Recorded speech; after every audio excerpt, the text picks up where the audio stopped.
Hola, ¿qué tal? Buenas noches, qué bueno que nos acompañan. Vamos a tener la oportunidad de empezar al mismo tiempo que las campañas electorales, un espacio de reflexión, un espacio de análisis para conocer más acerca de las elecciones en este proceso electoral 2018. Y para ello tengo la fortuna y el privilegio que me acompañan en esta mesa María Marván, investigadora del Instituto de Investigaciones Jurídicas de la UNAM. María, bienvenida. Muchas gracias, buenas noches, gracias por la oportunidad, aquí estaremos.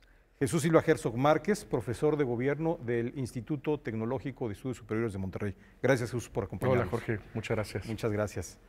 Y bueno, pues para dar inicio vamos a ver un poco acerca de cómo iniciaron las campañas en los discursos y en las propuestas.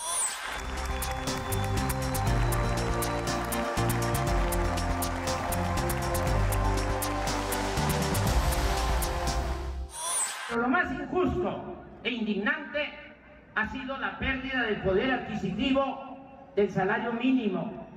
El más reciente reporte del Centro de Análisis Multidisciplinario de la Facultad de Economía de la UNAM afirma que hace 30 años un salario mínimo alcanzaba para comprar 51 kilos de tortilla y ahora solo alcanza para adquirir 6 kilos de tortilla. La corrupción campea con toda impunidad en la administración pública. Vamos a trabajar con fuerza y vamos a ser implacables frente a la violencia en contra de las mujeres. Yo vengo aquí a Guanajuato a hacer un compromiso con todas las mujeres de México, igualdad de oportunidades y apoyo para las mujeres de México. Los mexicanos estamos hartos de la corrupción. Seré implacable para combatirla. Lo haré con leyes e instituciones que permitan recuperar inmediatamente lo robado y regresarlo a la sociedad. Ser honesto, a prueba de todo, es el primer paso para lograrlo. Yo lo soy. Nunca he vivido por arriba de mis ingresos, nunca. Un gobierno en el que el único privilegio sea ser mexicano. No habrá fuero para nadie. Seré el primer presidente sin fuero. A México lo sacamos adelante los valientes. Lo sacamos adelante los perseverantes. Los que nos abrimos paso todos los días, superando obstáculos y adversidades. Hoy iniciamos el camino hacia la victoria. Bueno, y empezamos con temas importantes, María, en donde básicamente nos hablan de los mismos temas, pero con matices diferentes. ¿Por qué no empezamos con Ricardo Anaya, que es de la Coalición por México al Frente? ¿Qué opinión te merece su inicio de campaña? Me parece curioso que haya dejado el tema que había venido trabajando durante todo el proceso de la precampaña en relación al combate a la corrupción y ahora se centre más en la preocupación por el tema de las mujeres. Creo que ahí claramente vamos a estar viendo durante toda la campaña un enfrentamiento entre él y Margarita. Parte de las propuestas de Zavala también tienen que ver con acabar con el feminicidio. Entonces ahí, digamos, empezamos a perfilar una suerte de enfrentamiento. Vamos a ver muchos enfrentamientos. Creo que el otro tema que vamos a ver que recorre a todas las campañas, como lo dices, y será importante distinguir los matices tanto en la forma de abordarlo, pero sobre todo en las propuestas, va a ser el combate a la corrupción. Es un tema ineludible para todos, no tienen la misma aproximación, la misma forma de combatirlo y evitarlo, y habrá que ver qué tanto alcanza el decir, ustedes confíen en mí porque yo soy una persona honesta, y entonces seguramente vamos a tener a un presidente honesto que permeará a toda la administración pública. Jesús, da la impresión que se pelean un poco la idea de soy un hombre honesto, véanme por mi honestidad, más que las propuestas sustantivas de fondo. Bueno, yo creo que ese elemento voluntarista parece muy claro en varios de los candidatos. Esta idea de que son sus credenciales personales, su autoridad personal, la que es el mecanismo de la confianza. Y yo creo que ahí sí vemos planteamientos distintos. Me parece que en Andrés Manuel López Obrador hay un claro acento de que esta especie de aura que tiene él y que proyecta a los suyos resolverá los problemas y que nos librará de los deshonestos, porque el presidente será honesto, dice Andrés Manuel López Obrador. Si el presidente no roba, no robarán los gobernadores, ni los presidentes municipales, ni los policías. Lo cual me parece que tiene que ver con una parte de la política del ejemplo, pero revela también una cierta desconfianza con el dispositivo institucional. No se ve en López Obrador una atención a los pormenores del diseño de las instituciones y de las leyes. Creo que sí lo vemos de pronto en la propuesta de Ricardo Anaya, incluso con una invitación pues muy audaz a que sean cuerpos internacionales, que haya una especie de respaldo multinacional para examinar lo que ha sucedido en los últimos años en México. Y entonces, bueno, creo que ahí vamos viendo distintos perfiles para el combate de la corrupción, ¿no? ¿Alcanzamos a ver, María, algún contraste en el inicio, en el arranque? ¿Tú alcanzas a percibir alguna diferencia de lo que están proponiendo las distintas coaliciones y la candidata independiente? Creo que, digamos, yo pondría en este arranque tanto López Obrador, como bien dice Jesús, como Mid, confían mucho en sus personas, sus personalidades y su honestidad personal para plantear que a partir de eso se va a lograr combatir la corrupción. El enfoque es personalista y creo que da hasta un poquito de susto el pensar que solo se trata de una cuestión voluntarista. Insisto, Margarita ha estado trabajando o resaltó el tema de que se compromete a acabar con el feminicidio. Y la apuesta de Anaya en este primer arranque tiene que ver también con la violencia contra las mujeres, aunque le agrega un poquito más diciendo o hablando de justicia con las mujeres, en donde agrega el salario justo, el salario igual, la igualdad de oportunidades. Creo que ahí vamos a ir empezando a ver cómo se van delineando y cómo de alguna manera vamos a empezar, a pesar de su discurso de que uno no robará votos a otro, pues necesariamente todos están por un mismo mercado electoral donde tendrán que irse diferenciando. Me parece que es una apuesta complicada la de José Antonio Meade, que trae la carga del Partido Revolucionario Institucional y al mismo tiempo su principal discurso. Habrá que ver cómo evoluciona a lo largo del proceso. Su principal discurso es la lucha contra la corrupción, cuando es una de las demandas más sentidas y de los reclamos más importantes a este gobierno. En el caso del candidato Anaya, Jesús, da la impresión que remarca al inicio de campaña y de su discurso la lucha contra todo efecto de violencia contra la mujer.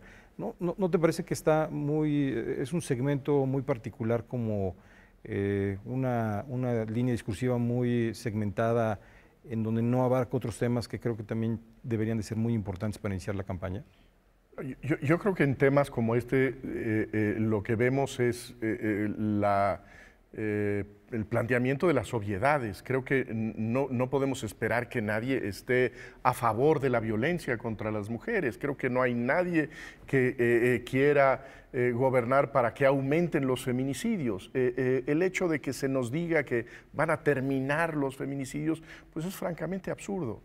Lo que yo creo que se ve en estas horas ya con la campaña formal y durante todo el proceso anterior de este proceso electoral tan segmentado, tan absurdamente segmentado de nuestras reglas electorales, es que salvo Andrés Manuel López Obrador, creo que el resto de los candidatos carece de una visión general del país y ha sido incapaz de hacer un diagnóstico general, crítico de dónde está México y hacia dónde deberíamos movernos.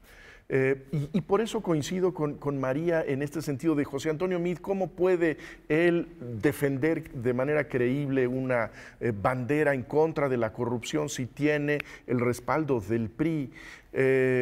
¿Cómo podría Ricardo Anaya articular su visión de defensa de los derechos de las mujeres cuando no hay, me parece que en esas candidaturas, una articulación persuasiva de su mensaje político? Sí lo veo en Andrés Manuel López Obrador, veo una interpretación de la historia mexicana, sí veo una denuncia del modelo económico, de la estructura política, y me parece que embonan sus propuestas con eso. No la veo en los otros candidatos. En el caso de Andrés Manuel, ahora moviéndonos al discurso de Andrés Manuel López Obrador al inicio de su campaña, da la impresión que se va sobre dos puntos fundamentalmente: desigualdad social y corrupción. Pero empieza básicamente por el tema de desigualdad social. ¿Es uno de los temas, crees que más relevantes con el que debería de haber iniciado, con el que debió de haber iniciado su discurso de campaña? Sí, creo que es un tema central. De hecho, no es un tema central exclusivo de México. Si nos vemos en el gran descontento que hay en términos generales en la democracia, tiene que ver en gran medida con los procesos de concentración del ingreso. No es un solo proceso de concentración del ingreso. Y creo que parte de la expectativa o de la preocupación de quienes tienen un gran recelo en ver a López Obrador como opción tiene que ver con sus propuestas económicas. Por eso será muy interesante cómo pasa de la denuncia de la desigualdad ya a propuestas concretas. Subir el salario mínimo, pues claro que suena muy bien, un poco estamos en el terreno de las obviedades. Nadie puede estar en contra de subir el salario mínimo, de que la gente gane mejor, de que haya un mejor poder adquisitivo, sobre todo para las clases más lastimadas. El problema, y creo que va a ser parte de la preocupación de este programa, es lo que hemos conversado, lo que queremos transmitir, es un análisis serio de los cómo. ¿Cómo vamos a evitar que incremente la violencia? Bueno, ¿cómo van a proponer ellos que se evite que incremente la violencia? ¿Cómo vamos a lograr cómo pretende López Obrador lograr que haya un mejor poder adquisitivo para la gente y que sea una propuesta medianamente asequible? Creo que en ese sentido, pues sí hay una preocupación importante que debemos rescatar y que es parte de la preocupación de este programa, en ir viendo no solo el análisis de las propuestas, los contrastes, sino la viabilidad de las mismas, porque pues las propuestas suelen ser muchas promesas, campañas, promesas vacías, cuestiones de orden pues casi lógico como común. ¿Quién va a estar en contra de la violencia a la mujer? ¿Quién va a estar en contra de que haya un mayor poder adquisitivo en las clases populares? Pero el problema es cómo lo vamos a lograr. Otro tema que no aparece, y creo que por lo mismo hay que subrayarlo, o no ha aparecido hasta ahora, es el de el programa de seguridad interna y cómo piensan afrontar los problemas, no solo de violencia contra las mujeres, sino el problema de seguridad interna, cuando además tenemos pues temas muy específicos, fuertemente controvertidos, entre otros la Ley de Seguridad Interior. Me llama mucho la atención porque de los tres candidatos que son los más, digamos, los más que aventajan en las encuestas, en el inicio, Jesús, poco trataron el tema de seguridad, se fueron más por México no será piñata de ningún otro país, desigualdad, corrupción. no incorporaron el tema de seguridad? Yo creo que es muy grave lo que detectas, y creo que no tiene que ver solamente con estas horas recientes, sino que hemos visto que los candidatos no toman el tema de la inseguridad, de la violencia, de la criminalidad con la seriedad que lo amerita. Sí me parece muy preocupante que uno de los grandes problemas del país, el problema más dramático de nuestra circunstancia, tenga tan poca reflexión pública en este momento y que no esté en el centro de la discusión nacional. Creo que tiene que ver con el hecho de que no es una bandera muy atractiva, que no es un asunto que pueda generar muchos votos, que pueda seducir a muchos votantes, pero no podemos hacer como si esto no fuera relevante. Y en realidad lo que hemos escuchado me parece que está en este terreno de las generalidades, el cambiar el nombre de una dependencia federal, pues dar nuevos acentos en la política en contra del crimen organizado. Pero la verdad es que creo que no tenemos nosotros un buen diagnóstico y no tenemos una buena estrategia para luchar en contra del crimen organizado por parte de los partidos. Creo que es muy difícil tener una democracia si no tienes previamente un Estado de Derecho, y no puedes tener un Estado de Derecho si no tienes un Estado. Y yo creo que es uno de los temas centrales que se habrán de discutir en la campaña. En el caso de José Antonio Meade, de la coalición Todos por México, María, su propuesta básicamente se da sobre la base de acabar con los privilegios, y él ofrece acabar con el fuero constitucional para los altos servidores públicos de la Federación y los legisladores. ¿Qué opinión te merece esta propuesta concreta? Creo que el fuero realmente es una discusión que merecería mucha más seriedad. Es decir, me parece políticamente correcto decir vamos a acabar con el fuero sin tratar de entender y a partir de eso hacer una mejor propuesta. ¿Cuál es el origen o por qué es que existe o para qué es para lo que existe el fuero? Desgraciadamente en nuestra historia y sobre todo en nuestra historia reciente, el fuero ha servido para proteger a los políticos cuando en realidad lo que debe de hacer es proteger el puesto. Y creo que en esa medida tendríamos que analizar con una mayor profundidad cuáles pudieran ser las consecuencias de eliminar el fuero o de qué manera lo pudiésemos sustituir, si es que es sustituible por alguna otra solución institucional. Tú hablabas hace un momento de instituciones, Jesús. ¿Y por qué lo digo? Porque el fuero aparece fundamentalmente como un elemento de estabilidad política. Creo que vale la pena pensar y revisar, sobre todo con todo el enojo que existe en contra de los gobiernos corruptos, no solo en México, sino en América Latina. Vale la pena revisar si realmente han sido buenos procesos, ya han sido procesos democráticos y han generado una mayor estabilidad y una menor corrupción. Por ejemplo, el proceso en el que acabó con la presidencia de Dilma en Brasil. Creo que tendríamos que pensarlo de una manera mucho más seria, el enfrentamiento entre élites, tomando como pretexto algunos elementos para eliminarlos o sacarlos del poder. Creo que es algo que merece mucha más reflexión que simplemente decir es políticamente correcto, la gente está en contra del fuero, por lo tanto seré el primer presidente que no tengo fuero. No me acaba de gustar la fórmula si no está planteada de una manera más integral. ¿Qué opinión te merece esta idea de que un presidente anuncie que será el primer presidente sin fuero constitucional, Jesús? Bueno, creo que también lo ha planteado Andrés Manuel López Obrador. Creo que hay un consenso de que se trata de una institución muy impopular, pero coincido con María que habría que analizarlo con mayor seriedad, y creo que no lo estamos no lo estamos viendo en esta oferta a la galería que se hace de la eliminación del fuero. Sí hay que considerar asuntos que también son valiosos para un régimen democrático, que tiene que ver pues, con la estabilidad de un régimen presidencial, con un mecanismo efectivo de rendición de cuentas, pero creo que sí merece mayor reflexión. Da la impresión, Jesús María, que se está generando una especulación sobre estos temas, y bueno, eso es algo que tiene que pasar necesariamente por el Congreso, no es que de mutuo propio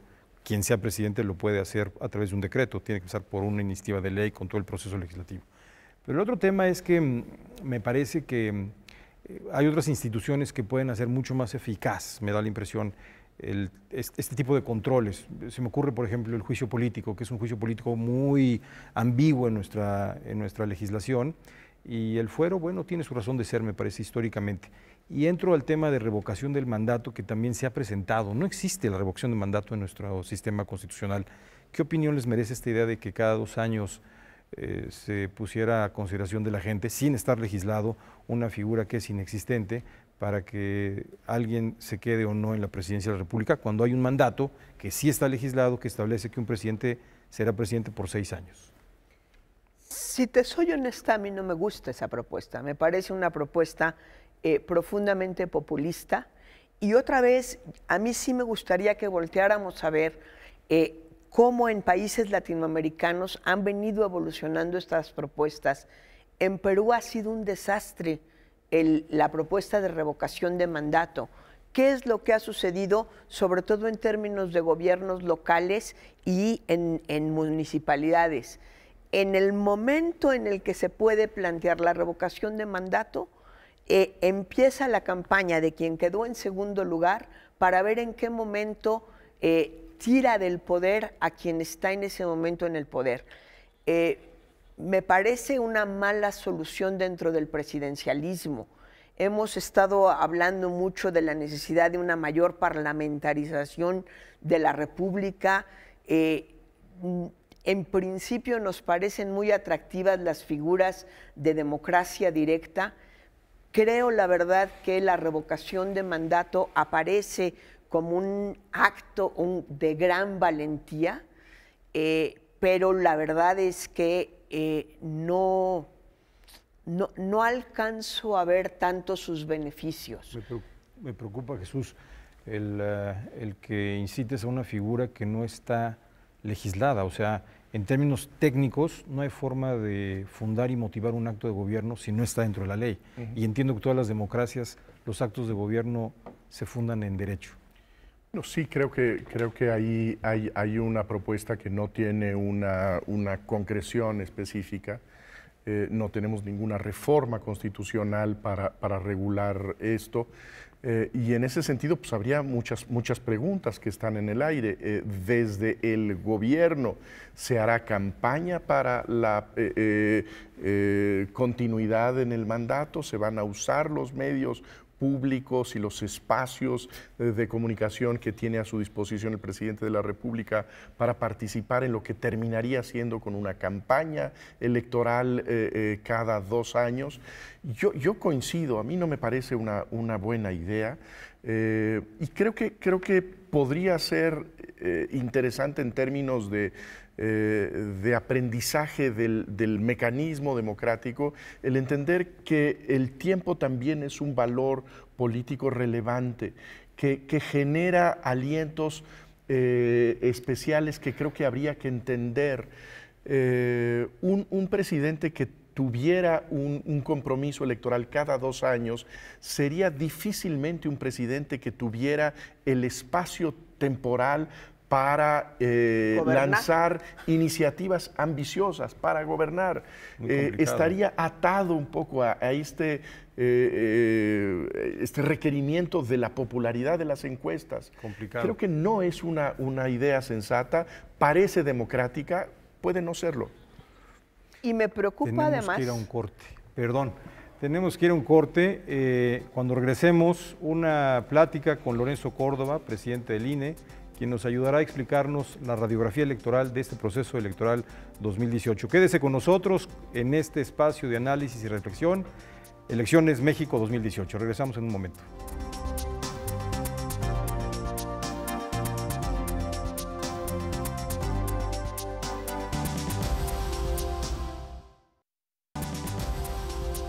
Qué bueno que nos acompañan, seguimos en México Elecciones 2018 y como lo habíamos comprometido anteriormente, nos acompaña Lorenzo Córdoba, presidente del INE, Instituto Nacional Electoral, con quien habremos de platicar sobre la radiografía electoral, Lorenzo, de este 2018. Muchas gracias por acompañarnos. Al contrario, Jorge, María Jesús, felicidades. Muchas gracias. Y honrado estar aquí en este programa, de verdad.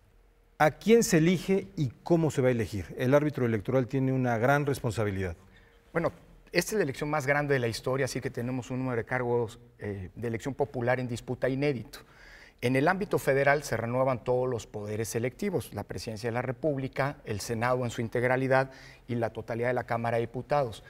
Pero de manera concurrente vamos a tener 30 elecciones locales, es decir, en donde 30 estados, solo Baja California y Nayarit no tendrán elecciones locales, solo las federales, en donde se van a renovar distintos cargos de elección popular. Destacan los 9 estados en donde se van a renovar gubernaturas, incluyendo la Ciudad de México con la jefatura de gobierno, pero en total tenemos un monto enorme de cargos en disputa. Si tú sumas a todos los síndicos y a los regidores que se van a asignar, tenemos más de 18,300 cargos que serán asignados a partir del voto popular de las elecciones del próximo 1 de julio. Entonces tenemos una gran cantidad, insisto, de niveles de gobierno en algunos estados, como por ejemplo la Ciudad de México o Guanajuato. Vamos a tener los electores 6 boletas a nuestra disposición, las 3 boletas federales, de los 3 cargos federales, más las de los 3 niveles de los cargos electivos en esas entidades. En el caso de la Ciudad de México, jefe de gobierno, alcaldes y diputados locales, en otros casos gobernador, con alcaldes y congresos, diputados también de los congresos locales.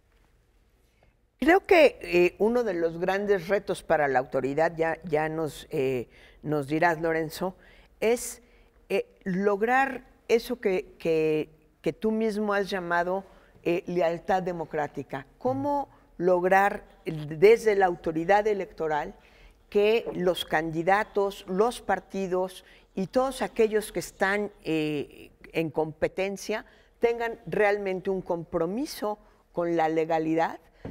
No me espanta ni me preocupa que haya cierta agresividad en las campañas, que haya encontronazos, digamos, en el sentido verbal de la palabra, en donde haya una confrontación entre propuestas, entre candidatos, pero sí creo que uno de los retos más grandes de la autoridad es lograr, 1, que caminen y actúen conforme a la ley, y 2, que al final, sean cuales sean los resultados, haya una aceptabilidad de la derrota.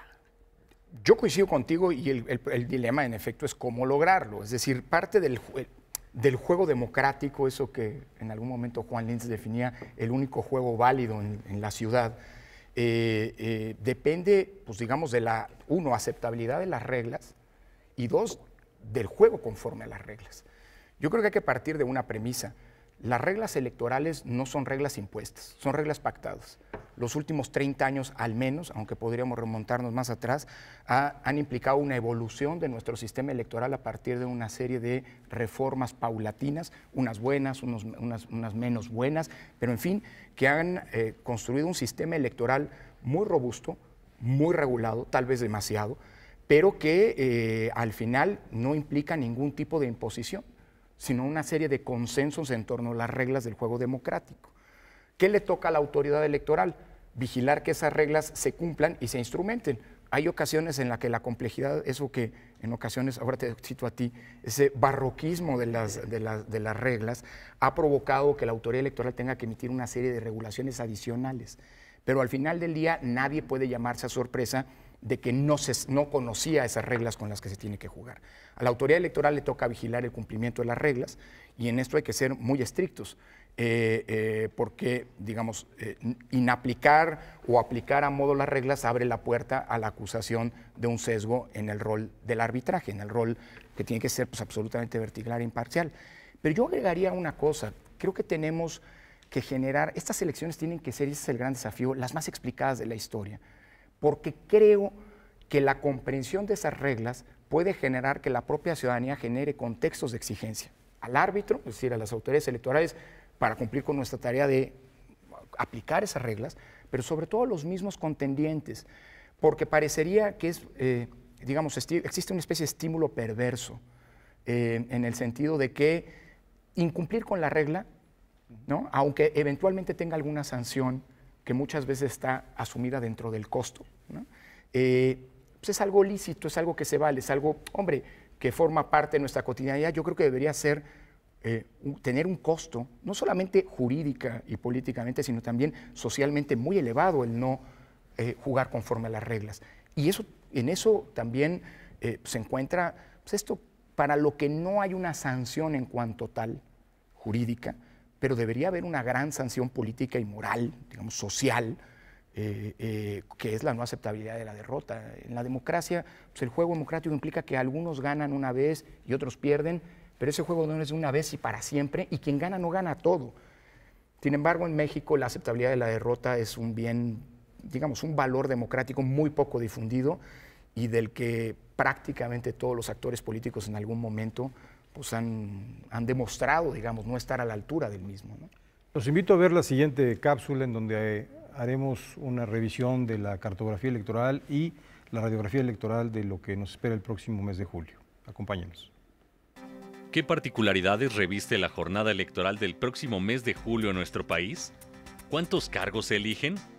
Esta es la radiografía de las elecciones en México 2018. En la contienda electoral se elegirán 3.409 cargos, 629 de ellos de competencia federal que atañen a Presidente de la República, 500 diputados federales, 300 sobre el principio de mayoría relativa y 200 por el de representación proporcional, además de 128 senadores. En relación a los cargos locales, en la Ciudad de México está en juego la jefatura de gobierno, 16 alcaldías y 160 consejerías. 8 estados de la República eligen a su gobernador: Chiapas, Guanajuato, Jalisco, Morelos, Puebla, Tabasco, Veracruz y Yucatán.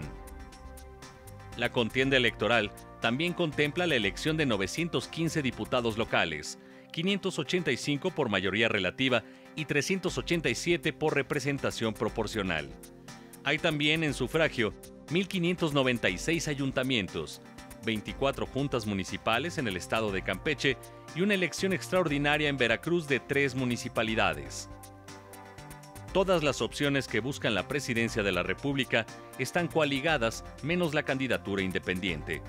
La coalición por México al frente está compuesta por el Partido Acción Nacional, el Partido de la Revolución Democrática y Movimiento Ciudadano. La coalición Juntos Haremos Historia está compuesta por Morena, el Partido del Trabajo y Encuentro Social.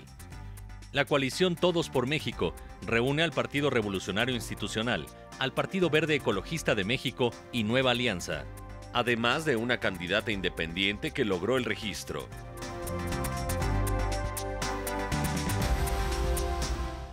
$3,406 cargos que vamos a elegir los mexicanos el próximo mes de julio. Jesús, algunos de los retos que avisoras. Bueno, yo creo que no solamente es notable la elección por su tamaño, por su complejidad, porque estamos con una ley electoral que en muchos aspectos se sigue probando, sino que estamos ante una elección en el país más violento. Estas son las elecciones que tendremos con el país en peores condiciones de seguridad. Y si hay una institución que puede llevar el pulso milimétrico del país, es el Instituto Electoral. ¿Cómo están viendo ustedes en términos de desafíos, de peligros para el proceso electoral, para tener pues incluso condiciones para que haya campañas en circunstancias de paz, que en muchos territorios del país parece que no es un bien existente? Nosotros comenzamos, Jesús, hace 3 semanas y media ya, desde el 7 de marzo, que es el segundo trabajo de campo más grande a cargo del Estado mexicano después del censo. Nosotros tenemos hoy por hoy cerca de 45,000 jóvenes, sobre todo, que son nuestros capacitadores y supervisores electorales, que tienen encomendada la visita de casi 11.7 millones de ciudadanas y ciudadanos, de donde saldrán el más de 1.400.000 funcionarios de casilla, luego del sorteo que se hizo hace un par de meses. Y eso nos permite, poco a poco, conforme ese trabajo de campo avanza, ir tomando el pulso de las distintas dificultades que vamos enfrentando en nuestro proceso de organizar elecciones. Y las dificultades son un abanico muy grande, desde la migración, por ejemplo, el analfabetismo, las distancias geográficas para poder, definir dónde se van a instalar las casillas, y uno de los temas es, por supuesto, el de la inseguridad. No es el único problema, digamos, que enfrentamos en el campo. Afortunadamente, ahora, también no es un fenómeno nuevo. Llevamos 10 años haciendo elecciones en un contexto de inseguridad, digamos así, que si bien se mueve, si bien es cambiante, pues está ahí presente. Y hasta ahora esa inseguridad no ha sido un impedimento para que organicemos elecciones, que es nuestra primera preocupación. Es decir, que la inseguridad no se convierta en una frontera infranqueable para poder poner casillas, visitar a los ciudadanos, convencerlos y que luego funjan como funcionarios de casilla. Hasta el momento yo te diría que, a pesar de que es una realidad en buena parte del país, en algunas zonas del país, la inseguridad no nos está impidiendo este trabajo de organización. Sin duda ya están las cifras que son alarmantes de los aspirantes a una candidatura que han sido víctimas de violencia. Y yo creo que eso debe llamarnos la atención, no solo a la autoridad electoral, sino a todas las autoridades del Estado, porque nosotros no somos responsables como Instituto Nacional Electoral de garantizar la seguridad pública. Ni tenemos el mandato constitucional, ni tenemos las herramientas para hacerlo. Lo que nos ha funcionado en los procesos electorales previos ha sido una comunicación muy estrecha, muy fluida, con las que sí son las instancias del Estado responsables de generar esas condiciones de seguridad y paz pública para que las elecciones se lleven a cabo. Hablo de instancias sobre todo federales, pero también locales. Y justamente ahora estamos desplegando esa capacidad, digámoslo así, de comunicación muy aceitada, así debe ser, para que esas condiciones no se conviertan en un obstáculo, ni para que la autoridad electoral haga su trabajo, es decir, de organizar las elecciones, ni para que los partidos políticos y los candidatos puedan ofertar públicamente a la ciudadanía, sin que la seguridad sea, déjame decirlo así, dejando a la seguridad como un tema de sus programas políticos, de la discusión pública, pero que no sean víctimas de la propia inseguridad, ¿no? Hay un tema que me llama la atención mucho, es básicamente el modelo de comunicación política, Lorenzo, que establece cómo nos informamos los ciudadanos que vamos a concurrir a las elecciones, es a través de los spots, ¿no? Fundamentalmente. ¿Qué está haciendo el Instituto Nacional Electoral para que en las redes sociales se evite esto que han llamado falsas noticias o sensacionalistas, para que nosotros ciudadanos tengamos los mejores contenidos posibles? Lo primero, Jorge, es que tal vez valga la pena, después de 10 años de la reforma 2007, pensar si los tiempos del Estado que hoy se utilizan en spots, pues es la mejor manera de utilizar este tiempo durante los procesos electorales. Tal vez valdría la pena más adelante concentrar esos espacios para que haya mucho más posibilidades de debate, de intercambio de opiniones y demás.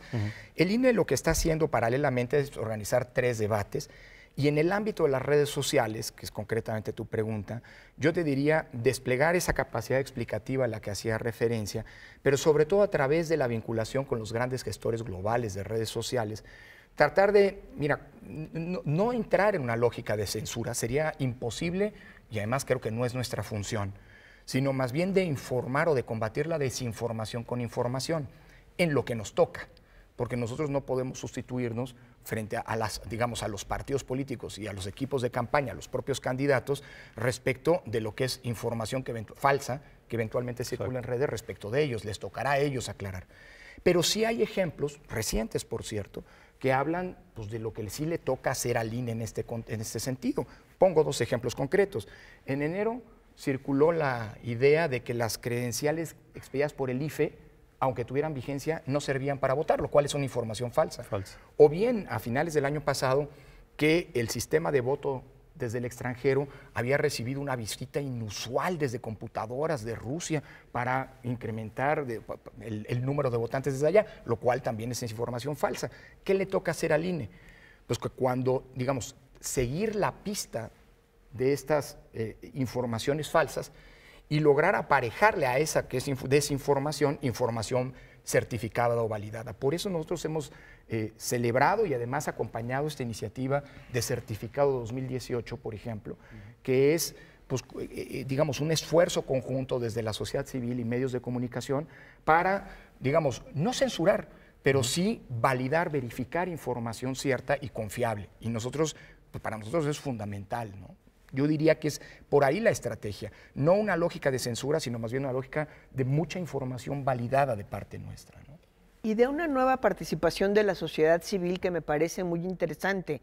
Es decir, es la propia sociedad la que va a validar o no va a validar, que es un planteamiento completamente distinto a la censura. Creo que en ese sentido es muy valioso que haya varias organizaciones. También parece ser que va a haber algún tipo de organizaciones revisando campañas, cuáles son propuestas de campaña que son viables o que no son viables, y pues invitar a toda la gente a que realmente le dé seguimiento a todo este tipo de iniciativas que nos pueden ayudar a tener un voto más informado. Y que son esos contextos de exigencia que desde la sociedad son indispensables en este sentido. Todas esas iniciativas no solamente deben ser bienvenidas, sino además desde el INE las estamos acompañando. Iniciativas universitarias como por ejemplo esta de voto informado, iniciativas desde...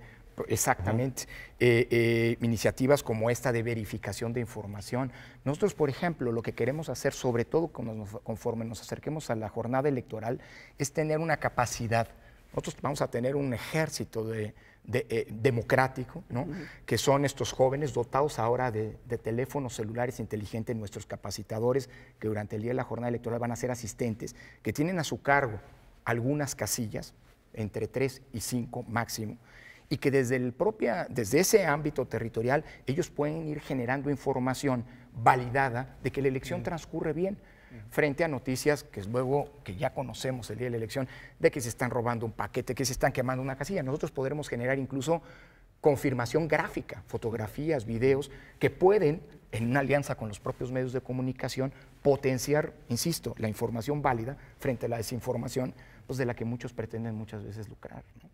Una de las novedades del 18 será que tendremos candidatos independientes, una candidata a la presidencia y creo que el experimento más atractivo, muchos candidatos independientes a puestos de representación nacional y ámbitos locales. ¿Cuál es cómo vieron desde el Instituto Nacional Electoral este proceso que creo que generó muchísimas expectativas? También una gran frustración, pero que creo que habrá que medir en su proporción justa, ¿no? Totalmente de acuerdo contigo, Jesús. Yo creo que esta es la primera elección, digamos, sexenal o presidencial, en donde se aplica la figura de las candidaturas independientes. Y creo que hay muchísima información para poder discutir, después de estas elecciones, cuál debe ser el futuro de esta figura. Si los límites o los requisitos de apoyo ciudadanos que se exigen en las legislaciones son correctos o si tienen que revisarse, si los requisitos que se le piden en materia de fiscalización, por ejemplo, a los aspirantes a una candidatura independiente, deben ser esos o si tienen también que replantearse, en fin. Y yo creo que también tiene que haber un análisis, el INE tiene que hacer al final de este proceso un corte de caja, digamos, de lo que ocurrió.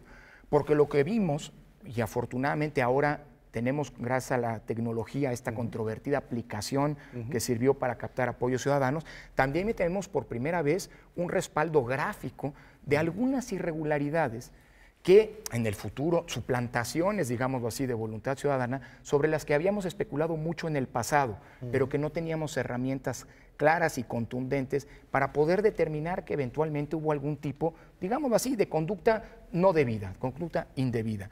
Pero esto también tiene que estar muy aclarado para no contaminar lo que son esfuerzos absolutamente legítimos de aspirantes que eventualmente no llegaron a la boleta por no cumplir los requisitos, pero que decidieron jugar conforme a las reglas, decidieron jugar honestamente. Y creo que tampoco se vale, digamos, esto tendremos que hacer, esta disección la tendremos que hacer para evitar que lo que son, pues, conductas indebidas que eventualmente tendrán consecuencias jurídicas y hasta penales, ¿no? No contaminen a una figura que llegó para quedarse y que creo que hay que replantear. A ver, esto último de consecuencias penales. Sí. Creo que valdría la pena aclararlo. Mira, ¿En qué estás pensando? ¿Qué es lo que identificamos en este proceso de recolección de apoyos? Que así como había apoyos absolutamente legítimos, válidos, hubo también un intento de simulación. Hubo apoyos que, digamos que con datos reales, datos que correspondían a las de ciudadanas y ciudadanos en la lista nominal, pero que estuvieron sustentadas, por ejemplo, con fotocopias de credenciales de elector, lo que está prohibido por las reglas, para garantizar que se trata de un elector que está efectivamente apoyando, pues hay que presentar la credencial para votar físicamente, el documento, el plástico original, o bien encontramos, pues digámoslo así, intentos literalmente de simulación, es decir, plantillas de credenciales que se llenaban con nombres y que intentaban burlar esta aplicación, que son conductas indebidas y que pueden eventualmente haberse nutrido pues, de información, sí registral, pero que circula indebidamente y que puede eventualmente constituir un delito. No estamos prejuzgando, por eso mismo creo que hay que desahogar todos los procedimientos, tanto los que el INE y el tribunal les corresponde desahogar, como los que eventualmente le corresponderán a la FEPADE, ¿no? Ya después la FEPADE sería la encargada de seguir todo el curso de las investigaciones. Son dos vías, Jorge. La vía, digamos, administrativa, la del así llamado procedimiento especial sancionador, que son procedimientos que instaura, que sigue el INE tiene que hacer la investigación y se turna, una vez que la investigación está hecha, a una sala del Tribunal Electoral para que emita sentencia, es decir, defina si hay un ilícito electoral y si lo hay, cuál es la sanción, que puede ir desde una amonestación pública hasta eventualmente la cancelación del registro si hubiera procedido en su momento. Y luego está la otra vía, que es la vía penal, que digamos son investigaciones que se retroalimentan entre sí, pero que determina responsabilidades de tipo penal, es decir, responsabilidades personalísimas. Son dos vías que corren paralelas. ¿Y en esas responsabilidades es una responsabilidad imputable a los candidatos independientes, a los equipos? Esto es lo que hay que determinar. No hay que olvidar que para que una auxiliar, como se le denominó a esta figura, pudiera capturar apoyos en favor de un candidato, aspirante a candidato o candidata independiente, ese funcionario, esa persona, ese auxiliar, tenía que ser autorizado por el aspirante o bien por su representante legal. Es decir, si hay una autorización, de lo que se trata aquí es, como se dice jurídicamente, bueno, somos los abogados, en fin, deslindar responsabilidades y definir quién es al que se le puede imputar, primero, si existe una conducta indebida, y segundo, a quién se le imputa específicamente, ¿no? Importante. Y yo te quisiera preguntar, Lorenzo, ¿cuáles serían, en tu parecer, como árbitro electoral, los principales retos que tienes en este proceso electoral, institucionalmente hablando? Yo te diría que el principal desafío es lograr hacer de esta la elección más explicada.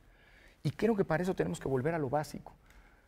Tenemos que volver a generar, porque yo creo que esa es la base sobre la que se puede construir confianza ciudadana. Y sí tenemos, hay que decirlo, un déficit de confianza institucional generalizado, pero también en materia electoral. Y me atrevo a decir que probablemente no hay ninguna otra institución del Estado mexicano que dependa tanto de la confianza pública para hacer su trabajo como probablemente el INE. Porque de la confianza en el árbitro va a depender la confianza en los resultados y de la confianza en los resultados va a depender la legitimidad de los gobiernos democráticamente electos. Entonces, construir confianza me parece que pasa por reivindicar eso que nosotros hemos definido o explicar eso que hemos definido como los eslabones de una cadena de confianza. El padrón electoral, es decir, el listado de votantes, que lo digo sin medias tintas, hoy por hoy es el listado con mayor cobertura y más actualizado del mundo. Y vigilado, ¿no? También. Y por supuesto auditado por partidos, por los propios ciudadanos, por comités de científicos que lo someten a pruebas permanentemente. Es decir, creo que ese es algo que hay que explicar. El padrón está sirviendo para muchísimo más que para hacer elecciones.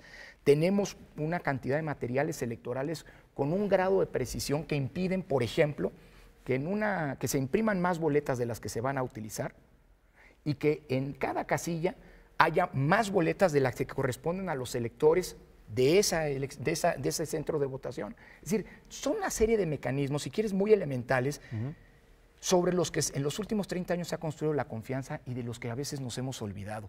Me parece que hay que volver a lo básico en muchas ocasiones. Primero, explicar. Segundo, tenemos un desafío con la fiscalización. Estas queremos que sean las elecciones más fiscalizadas de la historia y para eso ahora no nos vamos a quedar solo en una dimensión contable. Luego de escándalos como la cantidad de empresas fachada que existen en nuestro país, estamos ahora por primera vez aplicando modelos de inteligencia financiera. Esto es, patrones de conducta que hemos identificado de cómo se desvían recursos hacia las campañas para, a partir de un análisis en tiempo real, identificar si eso ocurre durante este proceso electoral y eventualmente no solo identificarlo, sino sancionarlo. Y yo te diría que el gran desafío al final es convencer a los ciudadanos de que se apropien las elecciones. En México el INE organiza elecciones, pero las elecciones las hacen los ciudadanos y los mejores garantes de que esas condiciones para ejercer el voto libre efectivamente existen, están ahí, es la de los ciudadanos ejerciendo su voto. Hay un dato que a veces se olvida, perdón que me extienda. Los últimos 3 años son los años con mayor alternancia en la historia política del país. Y eso es, yo no estoy diciendo que la alternancia sea condición de la democracia. Lo que hace democrático un sistema político es que existan condiciones para que pueda haber alternancia, pero si esta existe o no, eso es algo que los ciudadanos deciden con su voto. Pero el que haya habido alternancias tan intensas como las que hemos tenido en los últimos 3 años, habla de que el sistema electoral sí es una ruta mediante la cual los ciudadanos pueden ejercer, digamos, con todos los problemas que hoy enfrentamos, al final del día libremente su voto. En términos de confianza ciudadana, Lorenzo, a mí me gustaría que nos platicaras, porque es un paso que a veces se olvida y que yo los he llamado, inclusive cuando fui consejera, los héroes de la democracia, es el trabajo de los funcionarios de casilla. Esta respuesta de los ciudadanos, claro, van, te tocan, el INE tiene la obligación de capacitar o convocar por lo menos a 10 veces más de los ciudadanos y ciudadanas que van a tener que estar como funcionarios de casilla, pero ¿cómo va este proceso que inició desde el 7 de marzo en términos de reclutar, si podemos usar esta palabra, funcionarios de casilla? Porque realmente, tú dijiste hace un momento, 1.400.000 mexicanos nos va a tocar estar cuidando las casillas o llegar y ver a nuestro vecino, a nuestra vecina, y van a ser ellos quienes van a contar las elecciones. Así es. Los votos, perdón. Así es. A ver, el proceso va bien. Como les decía, la tasa de rechazo está en los niveles de 2012 que fueron bastante aceptables. Hoy estamos a la mitad de lo que se conoce como la primera etapa de capacitación, es decir, esta primera salida a campo para notificar y convencer. Hoy estamos prácticamente con un promedio de más del 57% de los ciudadanos que requerimos ya reclutados. Es decir, vamos bien, vamos mejor, digámoslo así, si tomas que en otras ocasiones, y esto es un síntoma positivo. Ahora, la eficacia de la elección va a depender de esa capacidad de convencimiento, porque son ellos, o sea, el que estén los ciudadanos sorteados en las casillas el día de la elección y no ciudadanos tomados de la fila, la mejor garantía de que el voto efectivamente se cuenta y se cuenta bien, ¿no? Les agradecemos mucho la presencia de Lorenzo Córdoba. Muchas gracias, Lorenzo, por Al acompañarnos. Jorge, y felicidades por el programa. De verdad, un placer estar muchas en gracias, María. Muchas gracias por acompañarnos, Jesús. Nos vemos en una próxima ocasión en su espacio, México Elecciones 2018. Muchas gracias por su compañía.